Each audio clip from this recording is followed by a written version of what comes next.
दोस्तों, कैसे हो आप। आज हम स्टैंडर्ड 8 साइंस का चैप्टर नंबर 2 जिसका नाम है हेल्थ एंड डिजीजेस, इसका हम लेक्चर नंबर 1 स्टार्ट करने वाले हैं। तो इससे पहले मैंने लेक्चर 1 अच्छे से समझा के अपलोड कर दिया। अगर आपने वो नहीं देखा है तो पहले आप वो लेक्चर देख लो, क्योंकि ये लेक्चर उससे कनेक्टेड है। अगर आपने पिछला लेक्चर नहीं देखा तो आपको ये लेक्चर में जो भी समझेगा वो अच्छे से नहीं समझेगा। तो चलो बिना टाइम वेस्ट किए हम लेक्चर स्टार्ट करते हैं। तो देखो, लास्ट टाइम मैंने आपको ये सब पढ़ा कर यहाँ इस पैरा पे मैंने एंड किया था। तो आज हम इसे यहाँ से स्टार्ट करेंगे और देखेंगे अगर हमारा जल्दी ख़त्म होता है तो इस लेक्चर में हम इस चैप्टर को ख़त्म करने का ट्राई करेंगे। तो देखो, सबसे पहले हम पढ़ते हैं always remember it's do not occur due to touching and sharing food with HIV infected person और बाय नर्सिंग HIV पेशेंट। तो यहाँ पे क्या लिखा है कि एड्स जो बीमारी है, देखो मान लो अगर आपको ज़ुकाम हुआ है तो अगर आपने किसी के मुंह पे छींक दिया या फिर आपने किसी के खाने पे छींक दिया या ऐसे ही आपके मुंह के ड्रॉपलेट्स किसी के मुंह तक गलती से भी पहुंच गए तो उसे ज़ुकाम उसे भी हो जाएगा। या आपको कोई बुखार है तो आपका झूठा किसी ने पी लिया, आपका झूठा किसी ने खा लिया तो उसे भी बुखार हो जाएगा। लेकिन HIV ऐसा इन्फेक्शियस डिजीज़ नहीं है। अगर आपने किसी HIV इन्फेक्टेड पर्सन का झूठा खा लिया या तो उसके मुंह के ड्रॉपलेट गलती से आपके मुंह तक पहुंच गए तो आपको वो बीमारी नहीं होगी। ये कैसे होती है? ये खाली ब्लड ट्रांसफ्यूजन से होती है। अगर मान लो कि आपको खून की ज़रूरत है और जो ब्लड डोनर था वो HIV पॉजिटिव था, और अगर गलती से भी आपने उस HIV पॉजिटिव का खून अपने खून में ले लिया तो आपको एड्स बीमारी हो जाएगी। वरना आप किसी एक इंसान जिसको ये बीमारी है उसके साथ आप नॉर्मल तरीके से रह सकते हो, आपको उसे खांसी उसके छींक से कोई प्रॉब्लम नहीं होगी। Are behaviour with HIV infected person must be normal. तो देखो, मैंने बोला था आप एकदम नॉर्मल तरीके से रह सकते हो उनके साथ। आपको बस क्या अवॉइड करना है, उनके ब्लड को अपने ब्लड में नहीं जाने देना है। तो यहाँ पे डू यू नो दी है HIV was first reported in African species of monkey. तो HIV जो बीमारी है एड्स की, ये सबसे पहले अफ्रीकन मंकीज़ में देखने को मिली थी। According to national AIDS control program and UN AIDS 80 to 85% HIV infection occur in India through unsafe sexual contact. तो इसमें जो अनसेफ सेक्सुअल कॉन्टैक्ट होते हैं उसकी वजह से एड्स बीमारी ज़्यादातर फैलती है इंडिया में। 80 to 85% केसेस इसी की वजह से होते हैं। तो अभी हम देखते हैं इन्फेक्शंस थ्रू एनिमल। तो इन्फेक्शंस थ्रू एनिमल आप इस स्टेटमेंट से ही समझ सकते हो कि ये क्या है। मतलब वो इन्फेक्शन जो आपको जानवरों के थ्रू होते हैं, जो जानवर से हमें जो इन्फेक्शन मिलते हैं। अभी तो हमने पढ़ा कि इंसानों से, एक इंसान से दूसरे इंसान को इन्फेक्शन होते हैं, वैसे डिजीज़ेस के बारे में हमने पढ़ा। अभी हम पढ़ेंगे कि एनिमल से हमें कौन से इन्फेक्शन मिलते हैं।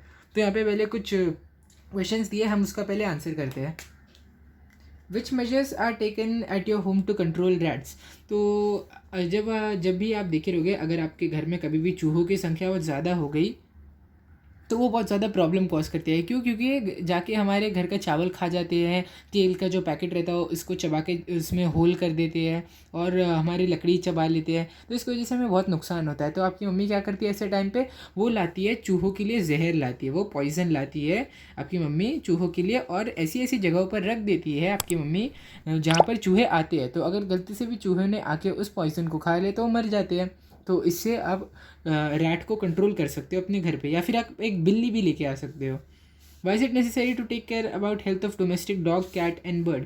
तो बहुत ज़्यादा ज़रूरी होता है कि आप अपनी पालतू बिल्ली, कुत्ते और बर्ड्स की हेल्थ का ध्यान रखें। क्यों? अगर आपने ऐसा नहीं किया तो उनको जो बीमारी हो गई है वो उनके थ्रू आपको और आपके फैमिली मेम्बर्स को भी हो सकती है। इसीलिए हमें अपने पालतू जानवरों का बहुत अच्छा ध्यान रखना चाहिए।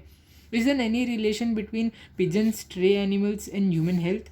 हाँ बिल्कुल, ये बहुत ज़्यादा इसमें इम्पॉर्टेंट रिलेशन बैठता है। स्ट्रे एनिमल्स यानी कि गली में जो कुत्ते, बिल्ली, गाय नहीं घूमते, और पिजन्स, क्योंकि इनके थ्रू हमें बहुत सारे घातक बीमारियाँ हो सकती है।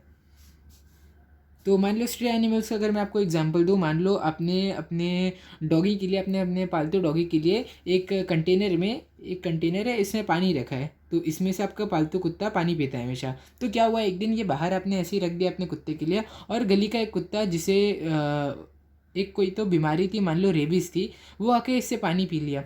फिर आप अपने कुत्ते को इस कुत्ते को भगा दोगे, और अपने कुत्ते को जब आप वापस इससे पानी पिलाओगे इस मटके, इस कंटेनर से, तो फिर ये कुत्ता तो पानी पी लेगा, वो भी इन्फेक्टेड पानी पिएगा, जो इस कुत्ते को इन्फेक्शन हुआ था वो इसे भी हो जाएगा, आपके पालतू कुत्ते को भी हो जाएगा।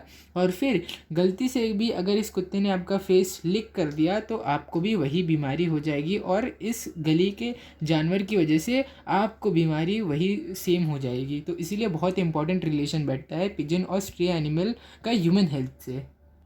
तो चलो अभी नेक्स्ट क्वेश्चन पढ़ते हैं। What are the effects of rats and cockroaches on human health. तो यहाँ पे आपसे पूछा गया है कि चूहे और कॉकरोचेस का आपकी हेल्थ पे क्या इफेक्ट पड़ता है। तो सबको पता है कि चूहे और कॉकरोचेस बहुत ज़्यादा घातक बीमारियाँ कैरी करते हैं, जो वो हमारे खाने में इन्फेक्ट कर देते हैं, और जब हम वो खाना खाते हैं तो हमें भी वैसी बीमारियाँ हो जाती है। ठीक है, अभी हम देखते हैं रेबीज। रेबीज एक बहुत ही ज़्यादा घातक यानी कि डेंजरस बीमारी है, जो अगर आपको हो गई और आपने सही टाइम पे ट्रीटमेंट नहीं लिया तो आपकी डेथ भी हो सकती है। तो ये एक वायरल डिजीज़ है। वायरल मतलब क्या, अब जैसे सोशल मीडिया पे नहीं सुनते हो कि अचानक से कोई वीडियो वायरल हो गया, कोई पोस्ट वायरल हो गई, तो उसे क्यों बोलते हैं? क्योंकि ये बहुत तेज़ी से लोगों के बीच में फैल गई। मतलब वो न्यूज़ जो है, जो वायरल हुई है, या फिर जो फ़ोटो या स्टोरी है जो वायरल हो गई है, वो बहुत तेज़ी से फैली है। तो ये जो वायरल वर्ड आया वो यहीं से आया है, इस वायरल डिजीज़ से वो वर्ड आया है। कोई भी जो वायरल डिजीज़ होता है ना, वो किसके द्वारा कॉज किया जाता है? एक वायरस के द्वारा। तो आप तो बोलोगे कि रेबीज तो कुत्तों से होता है, तो वायरस मैं क्यों बोल रहा हूँ? क्योंकि कुत्तों के मुंह के अंदर जो केमिकल होता है उसके अंदर ये वायरस प्रेजेंट है, और इसी वायरस से रेबीज होता है। तो इसी वायरस से जो नाम आया है उसे बोलते हैं वायरल डिजीज़। वायरल डिजीज़ बहुत तेज़ी से लोगों के बीच में फैलता है। It occurs due to the bite of an infected dog, rabbit, monkey, cat etcetera. तो आपने तो यही सुना है कि खाली ये डॉग से होता है, लेकिन नहीं, ये रैबिट, मंकी या कैट की बाइट से भी आपको हो सकता है। Virus enters the brain via neuron. Neuron तो आपने पढ़ा ही होगा बायोलॉजी में पिछले साल, यानी कि अपने साइंस में, कि न्यूरॉन ऐसे सेल होते हैं जो केमिकल सिग्नल एक जगह से दूसरी जगह तक पहुंचाते हैं। तो अभी इन्हीं न्यूरॉन्स के ज़रिए जो ये वायरस है, ये वायरस हमारे ब्रेन में चले जाता है, और फिर ब्रेन में जाके हमारे ब्रेन को धीरे धीरे या अंदर से खाने लगता है। तो इससे क्या होता है कि हमारी इवेंचुअली हमारी डेथ हो जाती है। Hydrophobia is one of the important symptom of this disease. तो यानी कि अगर आप एक नॉर्मल इंसान हो और आपको पानी से कोई भी डर नहीं लगता, अचानक से आपको किसी दिन एक कुत्ते ने काट लिया और उसके 10-15 दिन बाद से आपको पानी से डर लगने लगा, आपको पानी से डर लगने लगा कि आप ग्लास भी, यहाँ तक कि ग्लास से पानी पीने में भी आपको प्रॉब्लम हो रही थी, तो इसका मतलब है हाइड्रोफोबिया। हाइड्रोफोबिया मतलब पानी से, पानी का डर। हाइड्रो यानी कि वाटर, और फोबिया यानी कि डर, मतलब पानी से आपको डर लगने लगेगा। तो ये एक सिम्टम है, मतलब ये इसका एक संकेत है कि आपको रेबिस होने वाला है, रेबिस हो गया है। In this case the victim shows extreme fear for water, मतलब से पानी से बहुत डर लगता है। तो हमने अभी यहाँ पे पढ़ा, rabies is a very fatal disease, बहुत ज़्यादा जानलेवा डिजीज़ है ये। However fatality can be prevented by timely vaccination before the onset of symptoms. लेकिन अगर देखो, रेबिस बहुत घातक बीमारी है, लेकिन अगर टाइम रहते आपने वैक्सीनेशन टाइम पर ले ली, बहुत सारी सिम्टम्स के आए बिना, मतलब पहले ही आपको पता चल गया, आपने जैसे ही कुत्ता काटा आप डॉक्टर के पास जाके सारी वैक्सीनेशन इंजेक्शन लगवा लोगे, तो आप इस बीमारी से बच सकते हो। Symptoms start to appear within 90 to 175 days of dog bite. तो 90 से 175 डेज़ के बीच में जो सिम्टम होते हैं वो उभरना शुरू होते हैं रेबीज़ के। लेकिन अगर आप इन सिम्टम्स के पहले आप वैक्सीनेशन करवा लो तो आपको ये नहीं होगा। तो यहाँ पे कुछ सिम्टम दिया है कि रेबीज़ के क्या क्या सिम्टम होते हैं। तो 2 से 12 हफ्तों तक आपको बुखार रहेगा। एग्जैजरेशन इन बिहेवियर, यानी कि आपको बहुत ज़्यादा चिड़चिड़ापन आ जाएगा आपके बिहेवियर में, आप छोटी छोटी बातों पर आप गुस्सा हो जाओगे। और हाइड्रोफोबिया तो हमने पढ़ाई कि पानी का डर लगता है। इंटरनेट माय फ्रेंड, तो यहाँ पे कुछ 2 इंपॉर्टेंट चीज़ें दी गई है रेबीज़ के बारे में। अगर आप हाँ, तो यहाँ पे 2 इंपॉर्टेंट चीज़ें दी गई है रेबीज़ के बारे में। अगर आपको ये सर्च करना है आप इंटरनेट पे सर्च कर सकते हैं, आपके एग्जाम में नहीं आएगा। तो चलो अभी हम इस क्वेश्चन का आंसर देते हैं। Why animal cages and their living places should not be near kitchen. तो यहाँ पे इन्होंने पूछा है कि आपके घर में नहीं, जो कुत्ता, बिल्ली या फिर पैरेट, आप बर्ड्स रखते हो, तो उनके जो पिंजरे होते हैं या फिर वो जहाँ पे रहते हैं उसे किचन के यहाँ नहीं रखना चाहिए। अब क्यों नहीं रखना चाहिए? क्योंकि जो नहीं, हमारे कुत्ता, बिल्ली और बर्ड होते हैं उनके पास बहुत सारा फर होता है, और इस फर में काउंटलेस यानी कि बहुत सारे बैक्टीरिया, वायरस, फंगाई, पैथोजन, ऐसे बहुत सारे इसमें infectious disease causing micro organism होते हैं। तो ये माइक्रो ऑर्गेनिज्म अगर गलती से भी आपके खाने में आ गए फिर तो पक्का है कि ये आपके पेट में चले जाएंगे और वहाँ से ये आपको बहुत ज़्यादा घातक इन्फेक्शंस कॉज कर देंगे। इसीलिए हम कभी भी हमारे कुत्ता बिल्ली और पैरट के केज को लिविंग रूम में यानी कि हॉल में या बेडरूम में रखते हैं, उसे कभी भी हम अपने किचन के यहाँ नहीं रखते हैं। Depending upon which symptoms rabies can be identified, तो सबसे पहला सिम्टम जो होगा वो देखोगे आप कि आपको कुत्ते ने काटा है कि नहीं। तो ऑब्वियस सी बात है, कुत्ता काटेगा तभी रेबीज़ होगा। और ऐसा नहीं है कि हर एक कुत्ते को रेबीज़ है, जितने भी कुत्ते इस दुनिया में बस कुछ कुत्तों को ही रेबीज़ है। तो आपको सबसे पहले देखना है डॉग बाइट। डॉग बाइट को आपको देखना है। डॉग बाइट के बाद आप जो देखोगे वो आप देखोगे हमारा hydrophobia.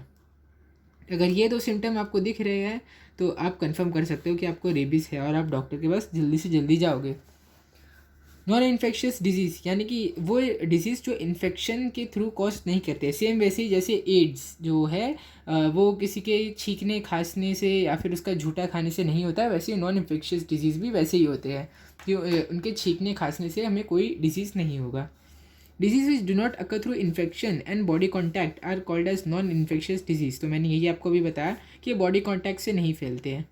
Such disease arise in human body itself due to certain reason. तो ये जो डिजीज़ होते हैं ये हमारे बॉडी की ही कमी की वजह से हो जाते हैं, ये बाहर कोई चीज़ की वजह से नहीं होते। मान लो तो जैसे अगर मैं आपको एग्जांपल दूँ, जो रेबीज़ है वो रेबीज़ हमें खुद की वजह से नहीं हुआ, वो हमें किसी कुत्ते के काटने की वजह से हुआ। लेकिन कैंसर जैसी जो बीमारी होती है वो हमारी बॉडी की ही कमी होती है, उसकी वजह से हमें बीमारी होती है। कैंसर हमें किसी कुत्ते बिल्ली के काटने से नहीं होता, ये हमारी बॉडी को अपने आप हो जाता है।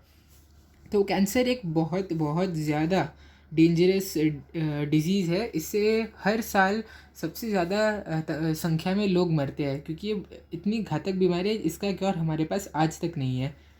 तो uncontrolled and abnormal cell growth is called as cancer.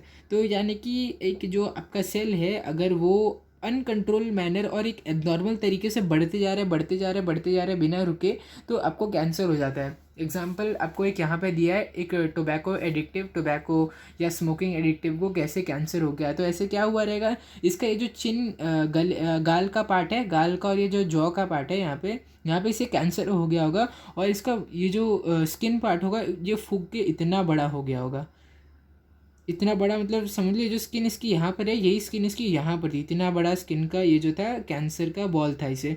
तो डॉक्टर्स ने क्या किया होगा, डॉक्टर्स ने काट कर ये कैंसर का जो बॉल है इसे निकाल दिया होगा। तो देखो इसकी तो पूरी लाइफ ख़राब हो गई एक स्मोकिंग और टोबैको च्यूइंग की वजह से। तो इसीलिए हमेशा मना किया जाता है कि हमें कभी भी ऐसे एडिक्शन में नहीं पड़ना चाहिए जो हमारी हेल्थ को एक रिस्क में डाले। तो इसीलिए आपको खुद भी और अपने रिलेटिव्स को भी इसके बारे में आगाह करना है, यानी कि उन्हें वार्निंग देनी है कि टोबैको च्यूइंग और स्मोकिंग एक बहुत ज़्यादा घातक बीमारी है। तो अभी मैं आपको बता देता हूँ कि कैंसर सेल में होता क्या है। यहाँ पे लिखा है ग्रुप और lump of cancerous cell is called as malignant tumour. तो मैं आपको अच्छे से बताता हूँ। देखो ये जो इंसान है, ये जो यहाँ पे इंसान है, मैं अभी आपको उसको अच्छे से बना के दिखाता हूँ कि पहले इसका मुंह कैसा होगा। तो देखो मैंने इस इंसान का मुंह पहले बिफोर और आफ्टर का बना दिया, यानी कि ये जो इंसान ये जो यहाँ पे है इसको टोबैको खाने से पहले इसका मुंह कैसा रहा होगा, इसका टोबैको खाने से पहले इसका मुंह ऐसा रहा होगा। फिर इसको एडिक्शन लगा, धीरे धीरे इसने टोबैको बहुत ज़्यादा खाना शुरू कर दिया और फिर क्या हुआ, जो कैंसरस सेल है यहाँ पे इस पॉइंट पे इसे कैंसर हो गया। फिर क्या हुआ कि धीरे धीरे कैंसर सेल बड़ा होता गया और अपने आजू बाजू के सेल्स को भी खाने लगा और ज़्यादा बड़ा होकर इतना बड़ा बन गया। तो अब ये जो पार्ट है ये पूरे पार्ट पे कैंसर है। अगर इसे टाइम रहते अगर इसको नहीं रोका गया तो ये जो कैंसर वाला पार्ट है इसके पूरे शरीर में फैल जाएगा और इसकी डेथ हो जाएगी। तो अब डॉक्टर्स क्या करेंगे, इसको बचाने के लिए जो इतना जो पार्ट है इसको वो लोग काट कर निकाल देंगे। तो ऑपरेशन के बाद जब इसको काट के निकाला तो इसके मुंह की ये हालत हो गई। ठीक है, तो यहाँ पे जो इन सेल है जहाँ पे ये जो सेल्स प्रेजेंट है कैंसर की, इन्हें हम मैलिग्नेंट ट्यूमर बोलते हैं। तो देखो ग्रुप और लंप ऑफ कैंसर सेल मतलब यही, देखो यहाँ पे एक ग्रुप है कैंसर सेल का, इन्हें ही हम मैलिग्नेंट ट्यूमर बोलते हैं। Cancer can occur in various organs like lungs, mouth, tongue, stomach, breast, uterus, skin, tissues like blood etcetera. तो ऐसा नहीं है कि कैंसर खाली मुंह पर होता है, ये आपको कहीं पे भी हो सकता है। आपको हाथ में, पैर में, गले में, सर में या जॉ में, कहीं पे भी आपको कैंसर हो सकता है। तो अब रीज़न क्या होता है कि कैंसर होते क्यों है।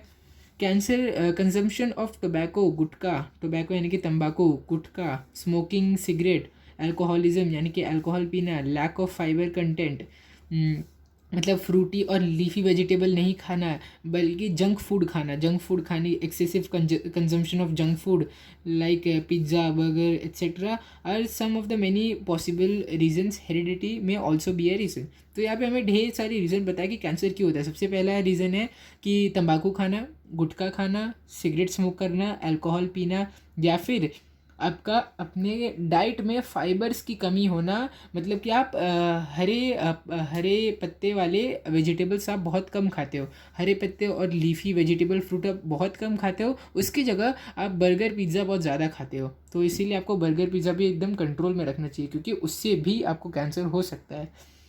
Some of the many possible reason. Heredity यानी कि आपके हो सकता है आपके विरासत में आपको कैंसर मिला हो, यानी कि आपके पापा, दादा या फिर नानी को भी कैंसर रहा हो, तो वो भी एक बहुत बड़ा रीज़न हो सकता है कि आपको कैंसर हो गया. अब इसके सिम्टम क्या होते हैं, यानी कि कैंसर होने के बाद आपको कैसी निशानियाँ देखने को मिलती है जो एकदम कंफर्म कर देती है कि आपको कैंसर है. क्रोनिक कफ, क्रोनिक मतलब बहुत टाइम तक, यानी कि आपको 3-4 या फिर 6 महीने तक भी आपको कफ रह सकता है. नॉर्मली हम लोग को जब कफ होता है, यानी कि जब हमें सर्दी होती है, तो हमारा जो फीवर होता है वो मेरे को लगता है कि ज़्यादा से ज़्यादा 3-4 दिन तक रहता है. लेकिन कैंसर में जो आपको कफ रहेगा वो 6 महीनों से भी ज़्यादा रह सकता है. होर्स वॉइस यानी कि ऑब्वियस सी बात है, अगर आपको सर्दी हुई रहेगी, आपका गला ख़राब रहेगा, तो आपकी वॉइस होर्स ही रहेगी, यानी कि आपकी आवाज़ में खराश रहेगी. डिफ़िकल्टी इन स्वॉलोइंग, तो आपको खाना निगलने में आपको बहुत ज़्यादा प्रॉब्लम होगी. इनक्योरेबल स्कार एंड इन्फ्लेमेशन, तो आपको जो स्कार यानी कि जो आपको निशान पड़ जाएगा, ऐसा निशान जो ये देखो यहाँ पे जो निशान है ये कभी भी नहीं जाएगा.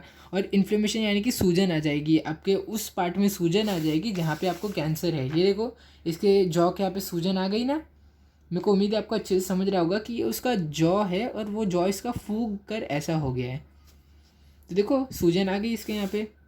Lumps in breast, unexplained weight loss, यानी कि आपको जो आपका जो अचानक से आपका वज़न 10 से 15 किलो तक कम हो जाएगा और आपको पता भी नहीं चलेगा, क्योंकि आपका खाना तो नॉर्मल रहेगा, लेकिन क्योंकि कैंसर सेल को बहुत ज़्यादा ताकत चाहिए होती है ग्रो करने के लिए, इसीलिए वो आपका पूरा वेट लॉस कर देता है अपनी ग्रोथ के चक्कर में.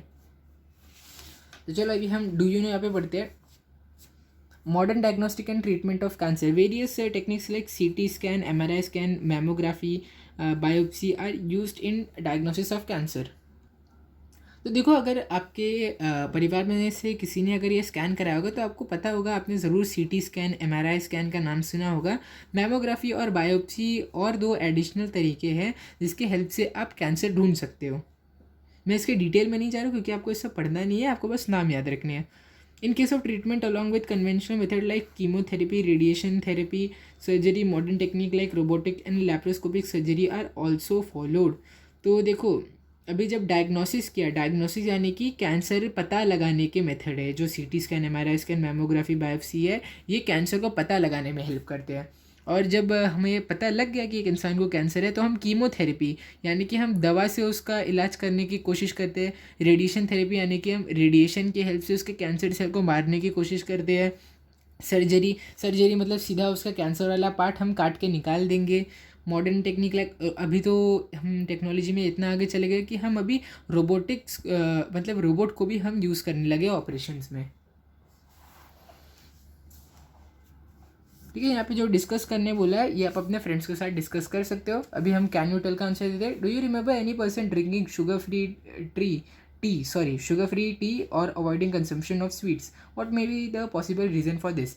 तो ये आपने ज़रूर देखा होगा, आपके पापा, मम्मी, दादा, दादी या नाना, नानी या फिर अंकल, आंटी, कोई भी आपके फैमिली में हो, किसी ना किसी को तो आपने ज़रूर देखा होगा कि वो बिना शक्कर की चाय पीते हैं. अगर आपकी मम्मी चाय लाते हैं उनके लिए तो वो बोलते हैं कि नहीं नहीं, हम शक्कर वाली चाय नहीं पियेंगे, हमें शुगर फ्री चाय चाहिए, हम बिना शक्कर वाली चाय पीते हैं. या फिर वो मिठाई भी नहीं खाते हैं. तो अब ऐसा क्यों होता है? क्योंकि उन्हें होती है डायबिटीज़. तो डायबिटीज़ एक ऐसी बीमारी है जो आज के टाइम पे बहुत ज़्यादा कॉमन हो चुकी है. क्यों कॉमन हो चुकी है? वो हमारे ख़राब डाइट की वजह से कॉमन हो चुकी है, क्योंकि हम अपनी डाइट में शक्कर बहुत ज़्यादा खाते हैं. तो अब डायबिटीज़ में क्या होता है कि जो शुगर लेवल है हमारे ब्लड में वो बहुत ज़्यादा इंक्रीज़ हो जाता है, बहुत मतलब बहुत ज़्यादा इसका जो अमाउंट होता है हमारे ब्लड में बहुत इंक्रीज़ हो जाता है। तो इसकी वजह से हमारी किडनी पे बहुत बुरा असर पड़ता है, तो इसकी वजह से किडनी फेलियर जैसी बहुत बीमारियां हो सकती है। The hormone insulin produce in pancreas control the level of sugar glucose in blood. तो इंसुलिन एक हार्मोन है जो हमारे ब्लड में शुगर लेवल को मेंटेन करके रखता है। अब जब इंसुलिन जब लो मात्रा में सिक्रीट होगा तो जो शुगर लेवल है वो लो की जगह हाई हो जाएगा, क्योंकि इंसुलिन ही ऐसा हार्मोन है एक जो शुगर लेवल को लो करके रखता है ब्लड में, यानी कि जो शुगर है उसे हमारे ब्लड में एकदम कम करता है। तो जैसे ही आपकी बॉडी में प्रॉब्लम आएगी और आपका जो इंसुलिन सिक्रीशन है, मतलब इंसुलिन का अमाउंट कम हो गया आपके खून में, तो शुगर के लेवल अचानक से बहुत ज़्यादा बढ़ जाएगा।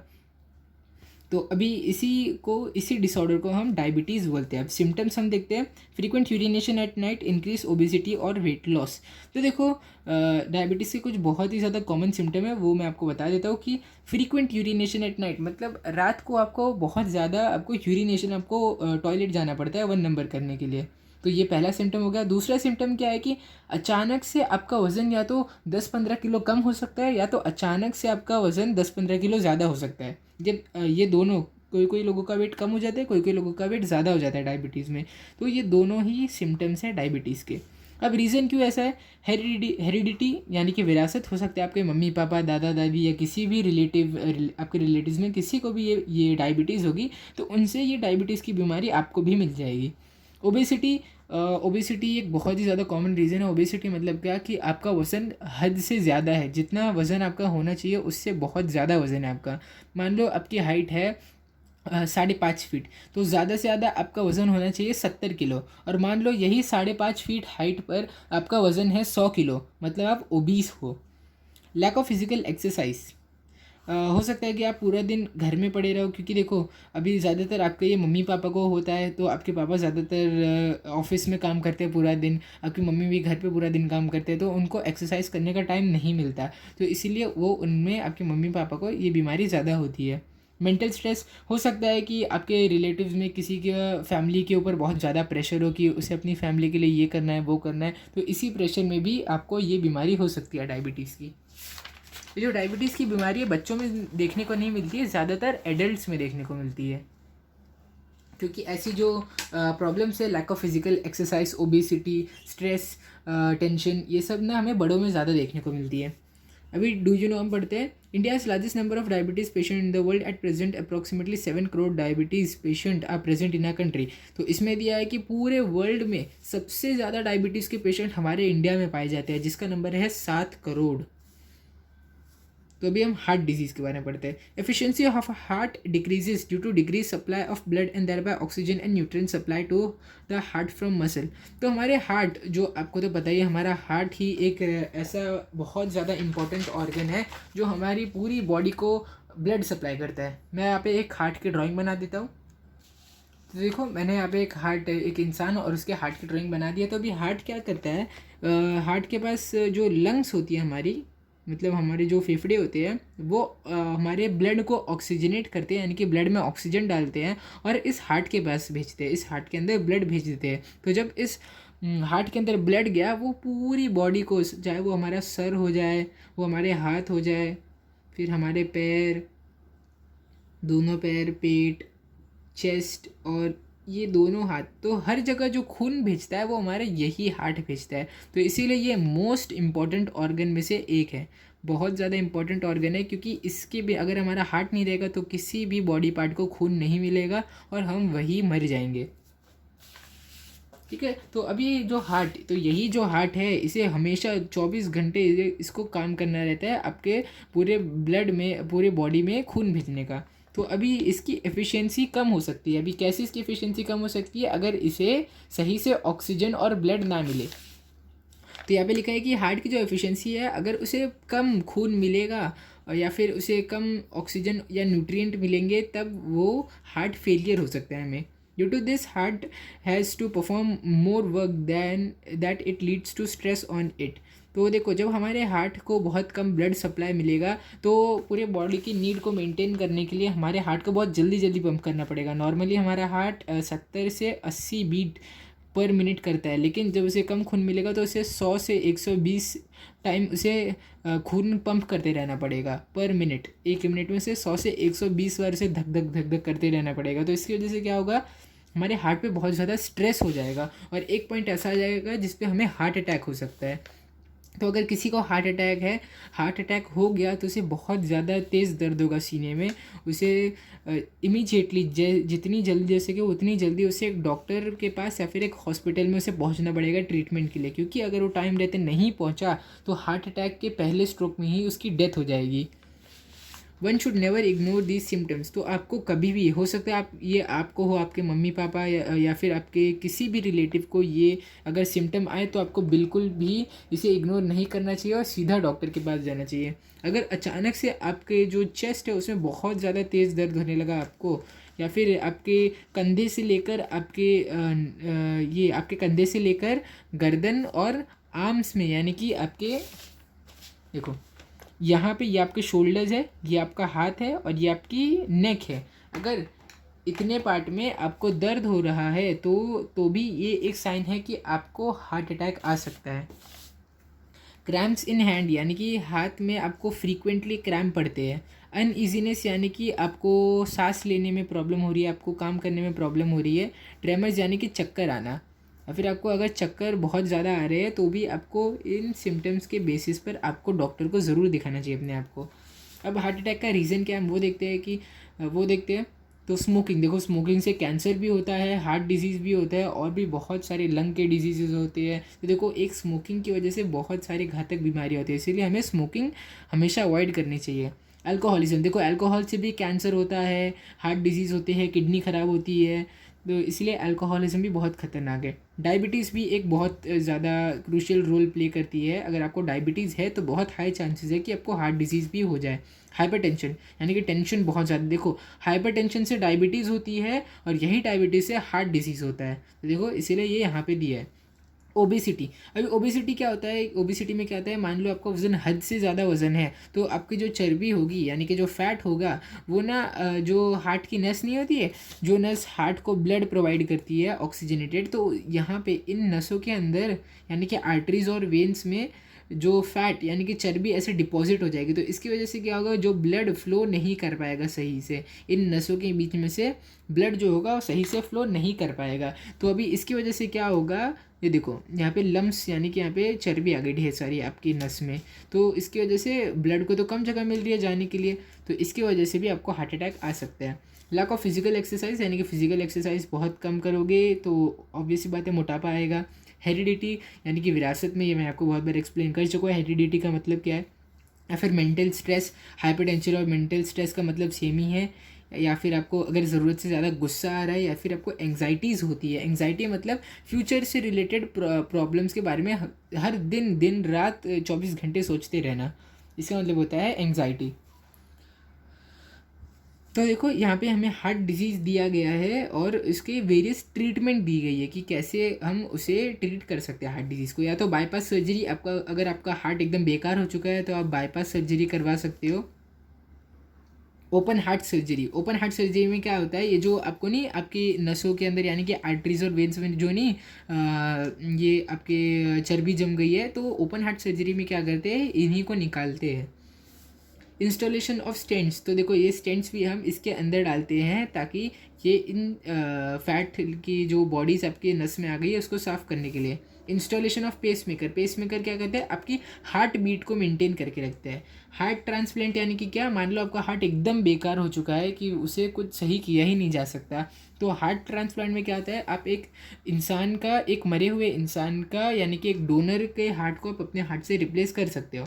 और एंजियोप्लास्टी क्या होता है, ये भी एक तरीके का ट्रीटमेंट है जिसमें आप अपने डिफेक्टेड हार्ट को सही करवा सकते हो।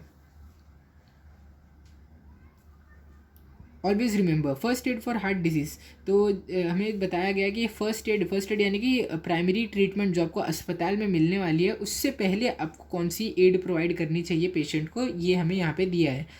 तो देखो अगर किसी को भी हार्ट डिजीज़ हुआ तो सबसे पहले आपको 108 यानी कि एम्बुलेंस के नंबर पे कॉल करना है। आपको ये चेक करना है कि वो पेशेंट अभी होश में है कि नहीं, कॉन्शियसनेस यानी कि वो होश में है या नहीं।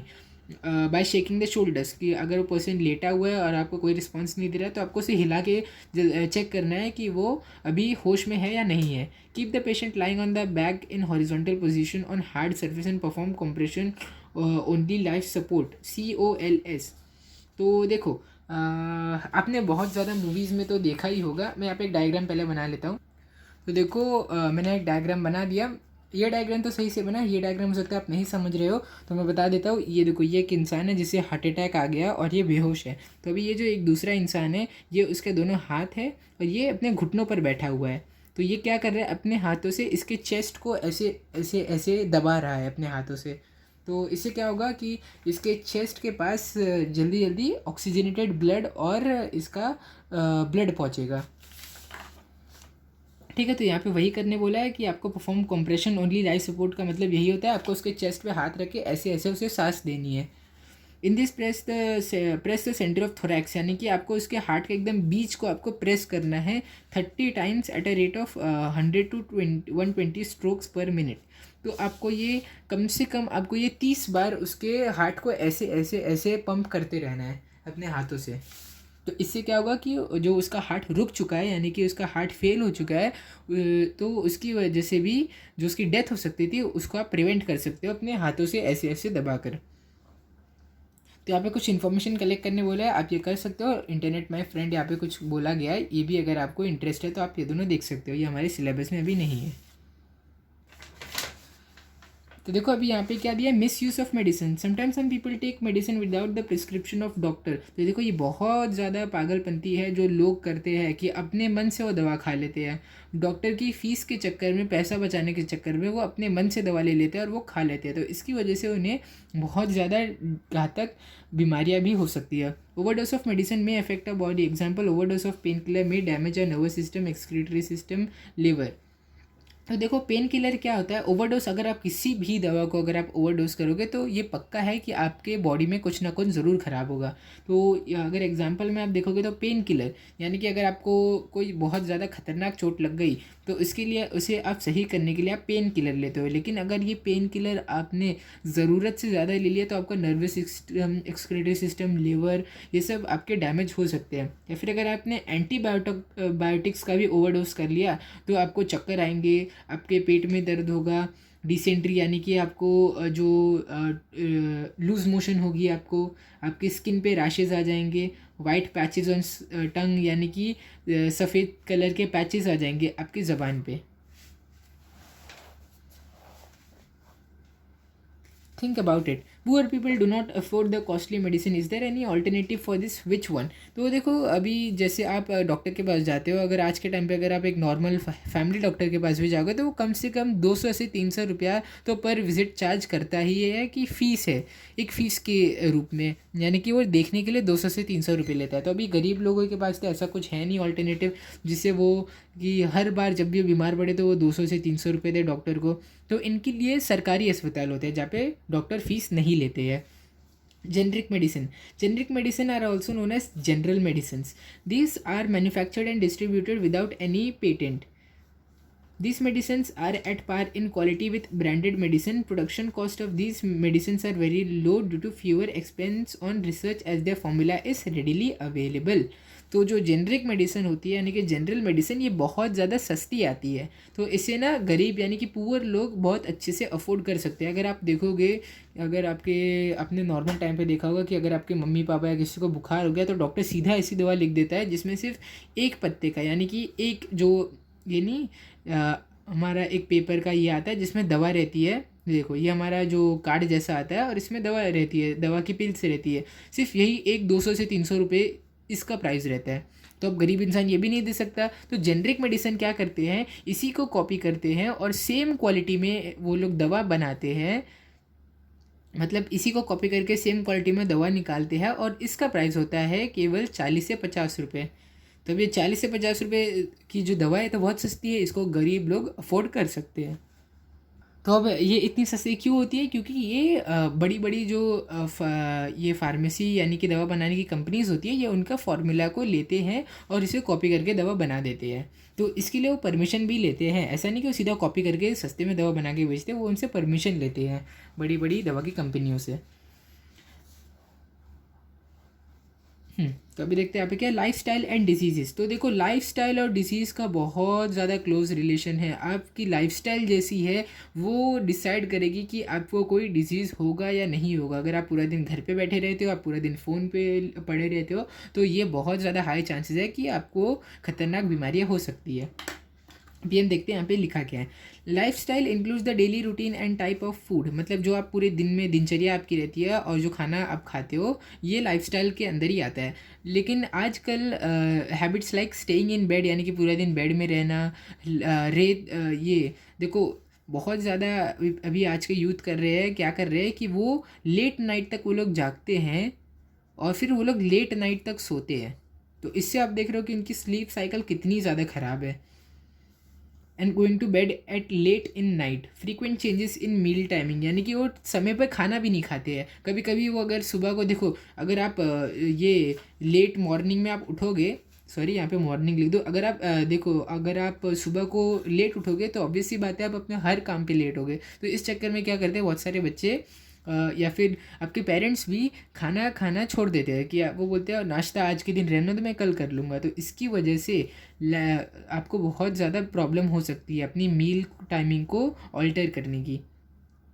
लैक ऑफ फिजिकल एक्सरसाइज, यानी कि फिजिकल एक्सरसाइज अगर आपकी नहीं हो रही है, कंजप्शन ऑफ जंक फूड, बहुत ज़्यादा जंक फूड खाना, ये सब की वजह से हमारा बीमारियाँ बहुत ज़्यादा इंक्रीज़ हो चुकी है।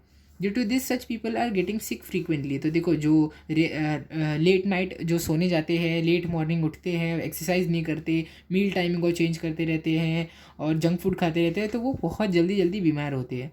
If frequency of becoming sick is to be lowered, अगर आपको कम सिक रहना है, फ्रीक्वेंसी यानी कि कम सिक रहना है अगर आपको, तो people should follow right lifestyle. तो आपको एकदम सही लाइफस्टाइल यानी कि एकदम सही दिनचर्या को फॉलो करना चाहिए। यानी कि सुबह आपको जल्दी उठना चाहिए, रात में भी आपको जल्दी सोना चाहिए, मील टाइमिंग सेम रखनी चाहिए, एकदम हेल्दी फूड खाना चाहिए। तो अगर आप ये सब करोगे और एक्सरसाइज करोगे तो आपको जो बीमारियां हैं बहुत कम होगी और आप बीमार भी कम पड़ोगे। इट मस्ट इंक्लूड, तो अभी ये इसमें क्या क्या होना चाहिए।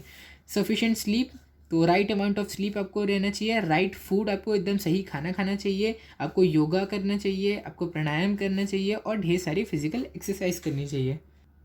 और ये जो फिज़िकल एक्सरसाइज है वो हर किसी को अपने ओन कैपेसिटी पे करनी चाहिए। ये नहीं कि आपको अचानक से आपने वीडियो देख लिया और आपने ठान लिया कि मुझे फिज़िकल एक्सरसाइज करनी है और आप रोज़ 10 किलोमीटर 15 किलोमीटर भागने लगे, 100 पुशअप मारने लगे, 100 स्किपिंग करने लगे, 10 किलोमीटर साइकिल चलाने लगे। ऐसा नहीं, बस अगर आप थोड़ी सी भी एक्सरसाइज करोगे तो वो आपके लिए काफ़ी है। Pranayama and yogasana should be perform under expert supervision. तो ये नहीं है कि आपको अपने मन से कोई भी आप एकदम खतरनाक योगासना कर दो जिससे आपके हाथ पैर मुड़ जाए या फिर हाथ पैर मसल टीयर हो जाए। ऐसा नहीं है, आपको किसी एक्सपर्ट से एडवाइस लेके ये सारी एक्सरसाइज करनी चाहिए। सीधे videos of pranayama and yogasanas, तो यूट्यूब पे बहुत सारे वीडियोस अवेलेबल है प्राणायाम और योगासनास के, ये आपको देखकर करना चाहिए। Vaccination is important to prevent infectious disease. तो जो डिजीज़ होते हैं, इन्फेक्शियस डिजीज़ होते हैं जिन्हें वायरस कॉज करते हैं, यानी कि जो वायरल डिजीज़ होते हैं उनके लिए वैक्सीनेशन बहुत इंपॉर्टेंट है। तो अभी collect the vaccination schedule chart from near by clinic and study it. तो यहाँ पे बोला है, देखो कभी भी अगर आप डॉक्टर के यहाँ जाओगे तो आपको वैक्सीनेशन चार्ट ज़रूर देखने को मिलेगा, तो वही आपको देखने बोला है। बस ये ज़रूरी नहीं है, अगर आप नहीं करोगे तो भी चलेगा। डू यू नो, यहाँ पे एक डू यू नो दिया है। गवर्नमेंट ऑफ इंडिया डिक्लेयर्ड प्रधानमंत्री जन औषधि योजना ऑन 1 जुलाई 2015। तो ये एक जो प्रधानमंत्री जन औषधि योजना थी, इसे 2015 1 जुलाई में इसे डिक्लेयर किया गया था। तो अभी इस स्कीम में था क्या, in this scheme best quality medicine, यानी कि सबसे ज़्यादा ऊंची क्वालिटी की मेडिसिन अवेलेबल कराए जाते हैं एकदम अफोर्डेबल प्राइजेस में सिटीजन्स को। जन औषधि स्टोर्स, आपने जैसे आप मेडिकल स्टोर देखते हो वैसे ही अगर आप किसी जन औषधि स्टोर में जाओगे तो फिर आपको एकदम सस्ती सस्ती मेडिसिन वहाँ पे देखने को मिलेगी, क्योंकि हर एक इंसान किसी एक पत्ते दवा के लिए 400 से 500 रुपये नहीं दे सकता, इसीलिए आपको अफोर्डेबल प्राइसेस में इन स्टोर्स में दवा मिलेगी। Indian companies export generic medicine on large scale. तो ये जो मेडिसिन हमने यहाँ पे अभी ऊपर पढ़ा, ये जेनरिक मेडिसिन, ये हमारी इंडिया बहुत लार्ज स्केल पे पूरी दुनिया में सप्लाई करती है इसे, ठीक है। और क्या है, however this medicine are sold under the brand name with high prices in India. तो लेकिन वही दवा हमारे इंडिया में, हम बाहर तो इसे सस्ते में बेचते हैं, लेकिन हमारे खुद के इंडिया में ये जो मेडिसिन्स है वो ब्रांड के नाम पे बहुत हाई प्राइसेस में इंडिया में बिकती है। अमेरिका में जो 80% मेडिसिन यूज़ होती है वो जेनरिक होती है, यानी कि बहुत सस्ती वाली दवा होती है। भले से वो सस्ती है, उसकी क्वालिटी में कोई फ़र्क नहीं आता। Due to this hundreds of billions of money is saved here. तो इसी जेनरिक मेडिसिन की वजह से ये अमेरिकन्स हमेशा हर साल वो करोड़ों में उनके पैसे की बचत होती है, मतलब सारे अमेरिकन्स की, ऐसा नहीं कि एक अमेरिकन की करोड़ों में बचत होती है, कि बिलियंस में, यानी कि 100 करोड़ से ज़्यादा की सेविंग्स हो जाती है सारे लोगों की इन दवा के एक्सपेंसेस में। तो यहाँ पे कुछ इंपॉर्टेंट डेट दी गई है। Let celebrate health awareness day. ये डेट्स आपको याद रखने हैं कि वर्ल्ड हेल्थ डे कब आता है 7 अप्रैल, 29 सितंबर को वर्ल्ड हार्ट डे आता है, वर्ल्ड ब्लड डोनेशन डे कब आता है 14 जून, 14 नवंबर को वर्ल्ड डायबिटीज़ डे आता है। ये सब आपको याद रखने हो सकता है आपकी टीचर ये पूछ ले एग्ज़ाम में। देखो अभी हम ये लास्ट पार्ट कंप्लीट कर लेते हैं, ब्लड डोनेशन। तो देखो ब्लड डोनेशन बहुत ज़्यादा इंपॉर्टेंट होता है। तो ऐसा कभी ना कभी ज़रूर हुआ होगा कि आपके परिवार में किसी को ब्लड की ज़रूरत पड़ी है। अब ये जो ब्लड होता है ये दवा नहीं होती है कि हम कैसे भी इसे लेबोरेटरी में बना लें। ब्लड एक बहुत ही ज़्यादा नायाब, यानी कि बहुत प्रेशियस चीज़ है जो सिर्फ इंसान की बॉडी में ही बनते हैं। हमें ये कोई भी दवा से नहीं मिलती है ब्लड। तो इसलिए ब्लड डोनेशन को हम वो सबसे ज़्यादा सुपीरियर डोनेशन मानते हैं, यानी कि पैसों से भी ज़्यादा ज़रूरी क्या होता है, blood donation. 1 unit blood donated bye a person can fulfil the need of 3 persons at a time. 1 unit blood यानी कि 1 लीटर जो ब्लड होता है, अगर किसी इंसान ने डोनेट कर दिया तो वो 3 इंसानों की ज़रूरतों को पूरा कर सकता है। Example RBC, WBC and platelet. ये सब जो RBC, WBC, प्लेटलेट है ये हमारे ब्लड के हिस्से, ब्लड के कंपोनेंट है, ये हमारे ब्लड में प्रेजेंट है। 1 can save the life of 12 person by donating a blood 4 times a year। तो देखो आप सिर्फ अपना 1 से 1.5 लीटर ब्लड अगर आप साल में, ये भी नहीं कि आप हफ्ते में या दिन में, अगर आप साल में सिर्फ 4 बार अगर आपने अपने ब्लड को डोनेट किया तो आप 12 से ज़्यादा लोगों की जान आप आराम से बचा सकते हो। तो ये देखो कि कभी आपको कोई ऐसा मौका मिला है किसी इंसान की जान बचाने का, तो ये सिर्फ एक ही मौका दे सकता है, वो है ब्लड डोनेशन। इसीलिए आपको अपने मम्मी पापा, आप तो अभी बहुत छोटे हो, अभी आप नहीं दे सकते, लेकिन जब आप 18 साल के हो जाओगे, या फिर आप अपने मम्मी पापा को भी इनक्रेज कर सकते हो कि ब्लड डोनेशन करें। तो इसीलिए आपको हर किसी के बीच में अवेयरनेस फैलानी चाहिए और ब्लड डोनेशन का इम्पोर्टेंस बताना चाहिए हर किसी को। तो देखो इस लास्ट मैसेज के साथ हमारा चैप्टर कंप्लीट हो गया है। तो 2 लेक्चर्स में चैप्टर कंप्लीट हो चुका है।